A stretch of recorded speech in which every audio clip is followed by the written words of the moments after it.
Mari kita berdoa. Kami menyembah Engkau ya Allah, Tuhan dan Juru Selamat kami.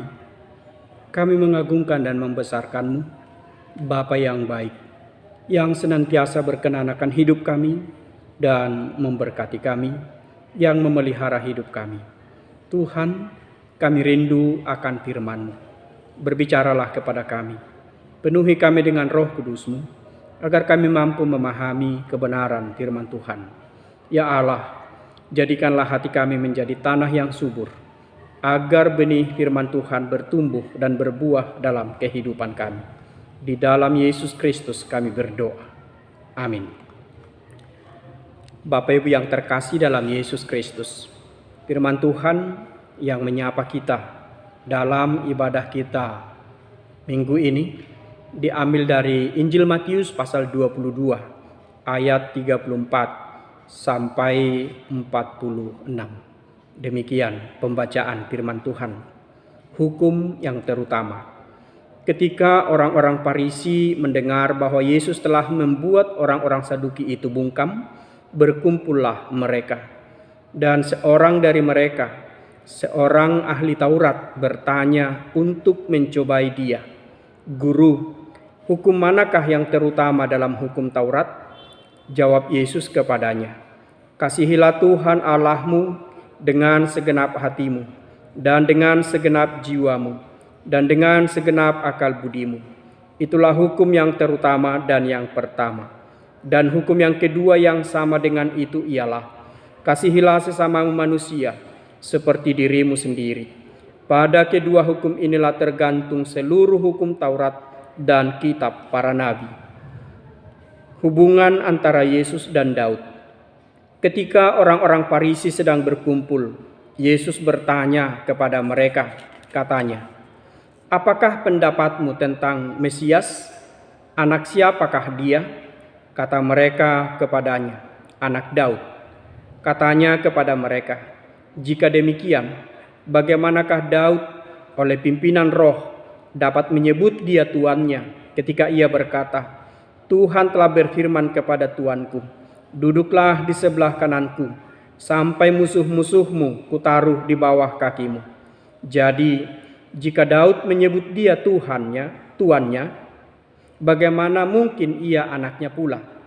Tidak ada seorang pun yang dapat menjawabnya, dan sejak hari itu tidak ada seorang pun juga yang berani menanyakan sesuatu kepadanya." Demikian pembacaan firman Tuhan. Bapak Ibu, saudara-saudara yang terkasih dalam Yesus Kristus, tema kita adalah bertindak dengan motivasi yang benar. Tentunya tema ini dilatar belakangi dengan niat dan rencana orang-orang Farisi yang bertanya kepada Tuhan Yesus bukan karena mereka tidak memahami arti pertanyaan mereka atau jawaban dari pertanyaan mereka, tetapi memang pada dasarnya hati mereka dipenuhi dengan kedengkian terhadap Tuhan Yesus, sehingga pertanyaan yang mereka sampaikan itu hanyalah sekedar untuk mencobai Tuhan Yesus. Kita perhatikan tadi dalam ayat 34 dan ayat 35. Ketika orang-orang Farisi mendengar bahwa Yesus telah membuat orang-orang Saduki itu bungkam, berkumpullah mereka. Dan seorang dari mereka, seorang ahli Taurat, bertanya untuk mencobai dia. Ditekankan, untuk mencobai dia.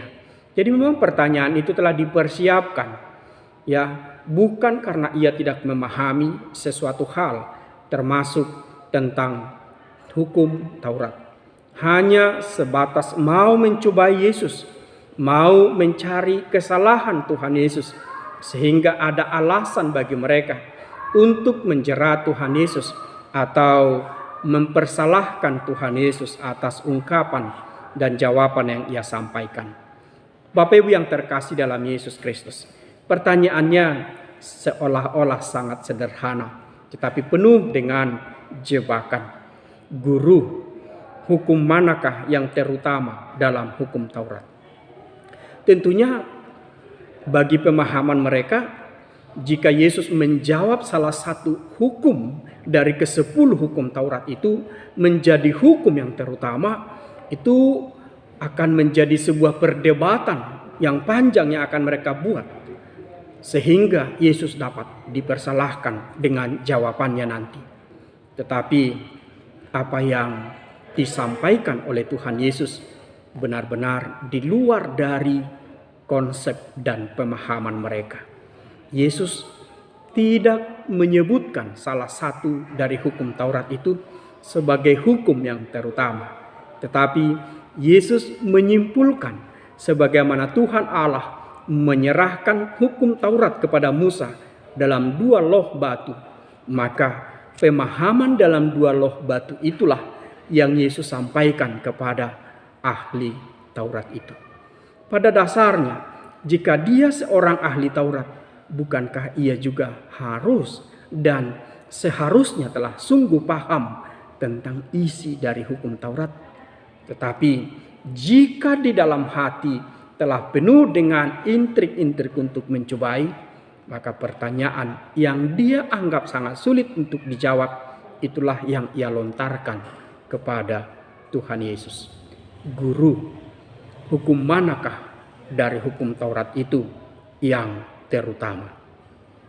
Bapak Ibu yang terkasih dalam Yesus Kristus, sebagaimana saya sampaikan tadi bahwa Yesus tidak memilah ke-10 hukum itu secara satu persatu. Yesus tidak mencercah atau memisah-misahkan satu dengan yang lain dalam ke-10 hukum Taurat itu, tetapi malah Yesus membuat jalinan yang mengikat dalam ke-10 hukum Taurat itu, sebagaimana Allah telah menatanya dengan sempurna dan diletakkannya dalam loh batu yang pertama dan loh batu yang kedua sebagai rangkuman dari ke-10 hukum Taurat itu.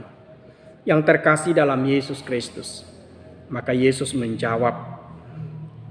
jawab Yesus kepadanya, kasihilah Tuhan Allahmu dengan segenap hatimu dan dengan segenap jiwamu dan dengan segenap akal budimu. Kasih kepada Tuhan Allah, itulah hukum yang pertama dan yang terutama. Dan itulah yang diinginkan oleh Tuhan Allah dari kehidupan kita. Bahwasanya kita selalu menyerahkan hati kita, kehidupan kita untuk mengasihinya. Tentunya mengasihi Tuhan Allah dibarengi dengan ibadah, dibarengi dengan tidak membuat patung baginya, dibarengi dengan menghormati namanya, menguduskan namanya. Mengasihi Tuhan Allah tentunya memberikan waktu kepadanya untuk beribadah, menyembahnya di dalam kemuliaan dan kekudusan, memberikan yang terbaik baginya sebagai persembahan yang terbaik, sebagai persembahan yang hidup, yang sungguh berkenan kepada Allah. Itulah hukum yang terutama. Menyerahkan seluruh yang terbaik bagi Allah. Itu yang sangat Allah perkenankan dari kehidupan kita. Bapak Ibu yang terkasih dalam Yesus Kristus, Yesus menjawabnya dengan sungguh luar biasa. Hukum yang terutama adalah komunikasi kita dengan Allah yang adalah sumber kehidupan. Hukum yang terutama adalah hormat kita kepada Allah yang menata kehidupan kita.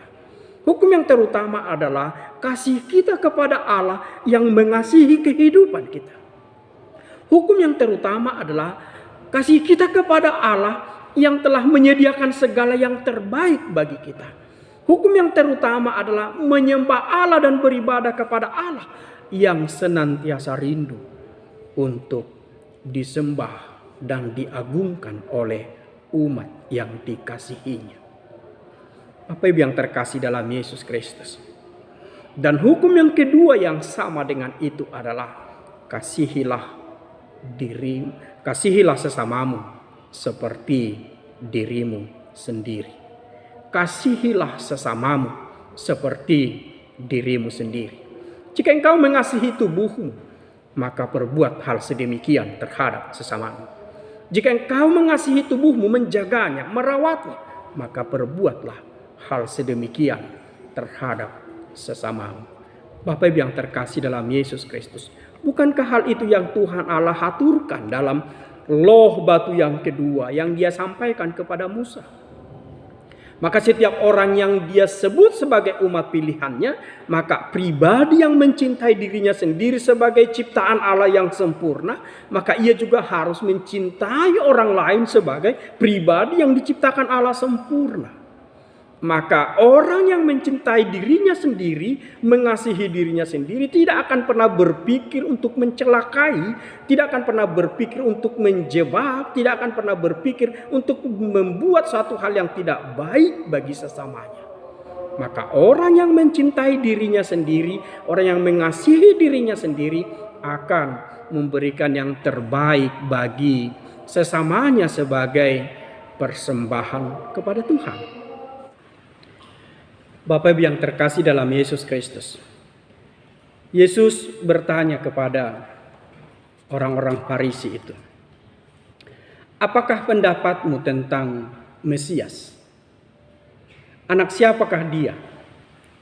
Kata mereka kepada Yesus, anak Daud. Lalu Yesus membuat pertanyaan lagi dengan mengutip pernyataan atau kesaksian dari Daud dalam Mazmur 110 ayat 1. Ketika Daud berkata bahwa Tuhan telah berfirman kepada Tuanku, duduklah di sebelah kananku sampai musuh-musuhmu kutaruh di bawah kakimu. Jadi jika Daud menyebut dia tuannya, bagaimana mungkin ia anaknya pula? Tak seorang pun dari mereka mampu menjawab pertanyaan itu. Dan sejak itu tidak lagi ada orang yang bertanya kepada Yesus dengan motivasi untuk menjebak atau hendak mempersalahkan Tuhan Yesus. Bapak Ibu yang terkasih dalam Yesus Kristus, Yesus bertanya, apa arti Mesias?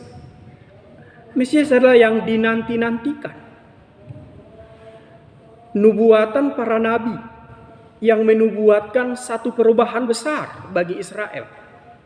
Nubuatan para nabi bahwa akan ada satu pemimpin atau satu tokoh yang terkenal, yang mampu mengayomi, yang mampu menata, yang mampu mengarahkan kehidupan umat Tuhan baik atau beribadah kepada Tuhan Allah, mengasihi Tuhan Allah dengan sepenuh hatinya, dan mengasihi sesamanya seperti dirinya sendiri.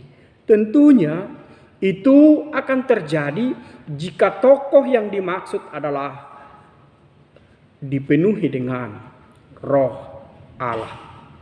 Lalu mengapa ahli-ahli Farisi, orang-orang Farisi dan ahli Taurat itu menjawab ketika Yesus bertanya, siapakah Mesias? Anak siapakah Mesias itu? Lalu mereka dengan seia sekata mengatakan bahwa Mesias itu adalah anak Daud. Mengapa mereka mengatakan Mesias sebagai anak Daud? Tentunya orang Farisi mengingat apa yang telah dinubuatkan Nabi Yesaya, bahwa satu tunggul Isai akan tumbuh lagi atau bertunas lagi. Dalam Yesaya 11 ayat 1 dan ayat 3 dinyatakan demikian.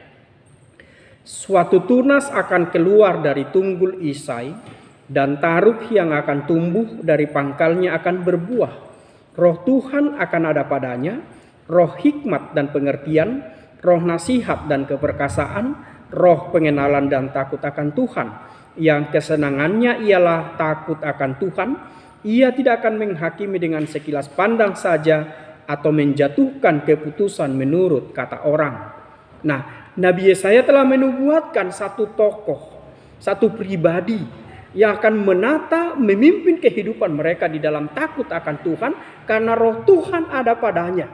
Maka itulah Mesias. Tunggul Isai akan bertunas kembali atau akan tumbuh kembali, dari pangkalnya akan berbuah. Maka ketika dirunut bahwa Yesus itu benar-benar dari keturunan Isai, maka mereka mengatakan bahwa Yesus itu adalah anak Daud. Mengapa menjadi Daud bukan Isai lagi? Karena Daud adalah tokoh yang sangat berpengaruh dalam kehidupan Israel, yang memimpin dan menata kehidupan mereka selama 40 tahun hidup dalam kejayaan, kemakmuran, dan takut akan Tuhan. Bapak Ibu yang terkasih dalam Yesus Kristus. Lalu Yesus bertanya kepada orang-orang Farisi dan ahli Taurat, jika Mesias adalah anak Daud, bagaimana mungkin Daud berkata bahwa Mesias itu adalah tuannya? Nah, tentunya mereka tidak dapat menjawabnya, atau mereka merasa malu karena ketika mereka menjawab bahwa Yesus itu adalah Allah yang telah menjadi manusia, jika mereka menjawab bahwa Yesus itu adalah Allah yang telah peduli terhadap kehidupan manusia, yang telah mengosongkan dirinya mengambil rupa seperti manusia, maka mereka akan seolah-olah memakan atau menarik kembali perkataan-perkataan mereka terhadap Yesus yang tidak peduli dan tidak menganggap Yesus sebagai anak Allah. Bapak Ibu yang terkasih dalam Yesus Kristus, maka mereka terdiam di dalam ketidakmampuan berdialog, berkomunikasi dengan baik dengan Tuhan Yesus, karena pada awalnya hati mereka penuh dengan keinginan untuk mencobai dan membuat Yesus merasa malu dan akan dipersalahkan di kalangan orang banyak. Bapak Ibu yang terkasih dalam Yesus Kristus, maka tema kita adalah bertindak dengan motivasi yang benar. Firman ini mau mengajarkan kepada kita, apakah kehidupan kita masih mau berbuat yang tidak baik terhadap sesama kita?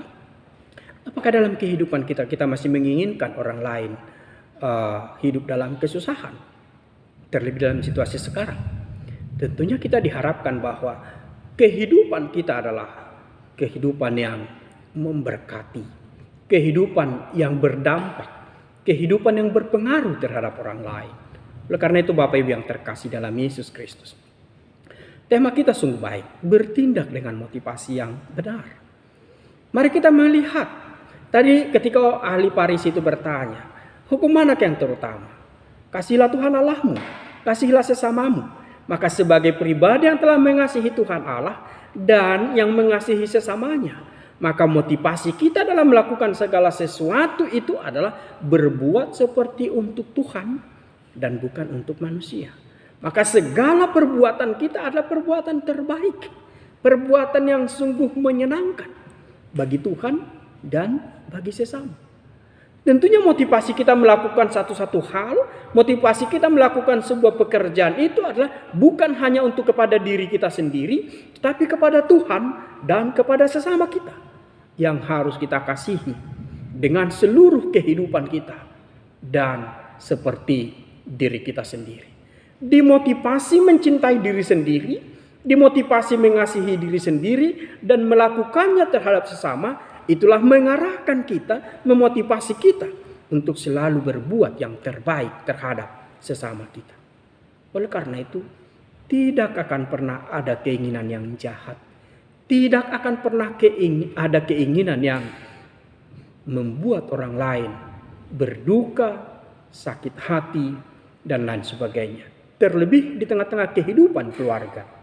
Maka jika kita mengasihi diri kita, dan kita mengasihi sesama kita seperti diri kita sendiri, maka segala yang terbaiklah yang kita rencanakan, kita lakukan bagi yang kita kasihi itu. Bapak Ibu yang terkasih dalam Yesus Kristus, perbuatlah demikian. Allah begitu mengasihi engkau, Allah begitu menyayangi engkau, Allah begitu peduli terhadap kehidupanmu, maka pribadi yang dikasihi ini, belajarlah untuk mengasihi sesamamu seperti dirimu sendiri, dan belajarlah berbuat yang terbaik kepada sesamamu. Maka segala sesuatu yang akan kamu lakukan itu motivasi yang terbaik. Hiduplah dalam damai sejahtera dengan semua orang. Amin. Mari kita berdoa. Tuhan Allah Bapa yang bertahta dalam kerajaan sorga, kami mengucap syukur atas firman yang telah kami dengar. Mampukan kami Tuhan untuk melakukannya dalam hidup kami. Sehingga dalam segala aspek kehidupan kami boleh menyatakan bahwa kami mengasihi Tuhan Allah dengan segenap hati dan seluruh kehidupan kami, dan mengasihi sesama kami seperti diri kami sendiri. Sehingga segala perbuatan kami dimotivasi dengan tujuan yang terbaik bagi Allah dan sesama kami. Sehingga selamanya kami hidup di dalam damai sejahtera terhadap semua orang. Terpujilah Engkau Bapa yang berkenan memberikan yang terbaik bagi kami. Berkati kami Tuhan, berikan kami kesehatan, pulihkan dan sembuhkan kami. Biarlah kiranya damai sejahtera-Mu tinggal dalam hidup kami. Di dalam Yesus Kristus kami berdoa. Amin.